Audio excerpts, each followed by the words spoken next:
जैसा कि दोस्तों आपको पता ही है कि हमारे देश का नया संसद भवन बनकर तैयार हो चुका है और इसका उद्घाटन भी हो चुका है। परंतु क्या आप इसके बनाने का कारण और विशेषताओं के बारे में जानते हैं? अगर नहीं तो आज आप बने रहे मेरे साथ इस वीडियो में, क्योंकि आज मैं बताऊंगा नए संसद भवन के बारे में पूरी जानकारी, वो भी शुरू से। तो दोस्तों आपका समय बर्बाद ना करते हुए जल्दी से वीडियो शुरू करते हैं। तो चलिए दोस्तों, लेट्स गो।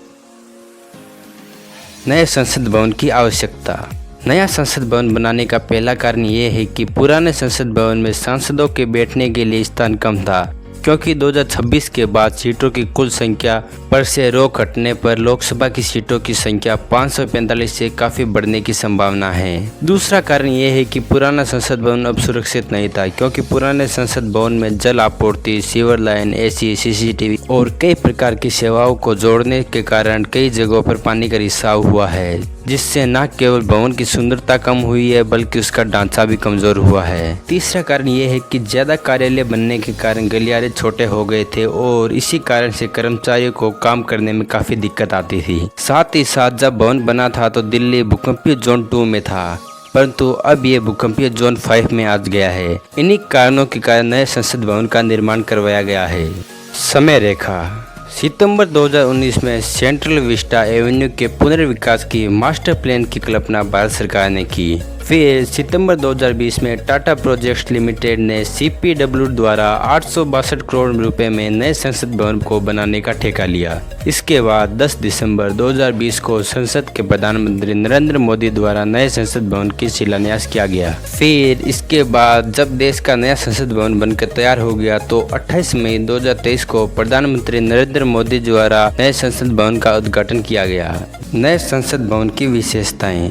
नए संसद भवन की पहली विशेषता है उसका आकार। नए संसद भवन का आकार त्रिकोणीय है। ऐसा इसलिए है क्योंकि जिस भूखंड पर यह बना है वे त्रिकोणीय है। साथ ही नए संसद भवन का स्वरूप विभिन्न धर्मों में पाई जाने वाली पवित्र ज्यामिति से भी प्रभावित है। इस भवन का यह आकार इसे अन्य इमारतों से अलग बनाता है। साथ ही यह पर्यावरण के अनुकूल है और भूकंप रोधी भी है।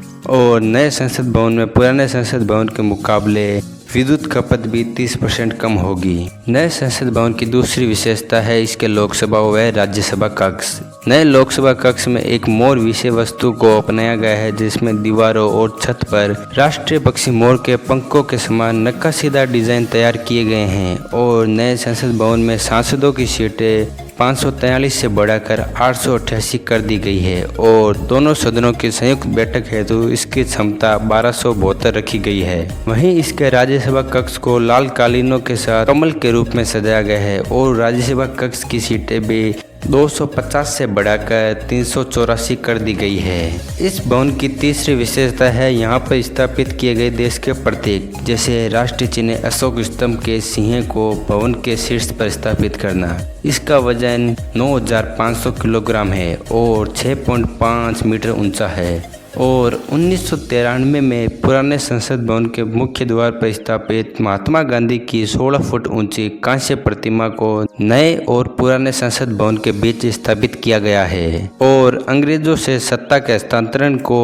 चिन्हित करने के लिए आज़ादी के पूर्व संध्या पर जवाहरलाल नेहरू को दिया गया गोल्डन राजदंड, जिसे संगोल भी कहा जाता है, को स्पीकर के पोडियम के पास नए लोकसभा कक्ष में स्थापित किया गया है। यह राजदंड तमिलनाडु के पुजारियों द्वारा दिया गया है। इसके साथ ही नए संसद भवन में एक संविधान सभागार, शिल्प गैलरी, सभी कक्षों के प्रवेश द्वार पर पशु पक्षियों की मूर्तियां और एक फोकोल्ड पेंडुलम, जिसे संसद भवन के अक्षांश पर एक चक्कर पूरा करने में 49 घंटे 59 मिनट और 18 सेकंड का समय लगता है। इन सभी के साथ भवन को आकर्षित बनाने के लिए कई वस्तुओं को स्थापित किया गया है। और दोस्तों इस भवन को बनाने में पूरे देश भर से सामग्री मंगवाई गई थी और इस भवन में अधिकतर कार्य व दस्तावेजों का डिजिटलीकरण किया गया है।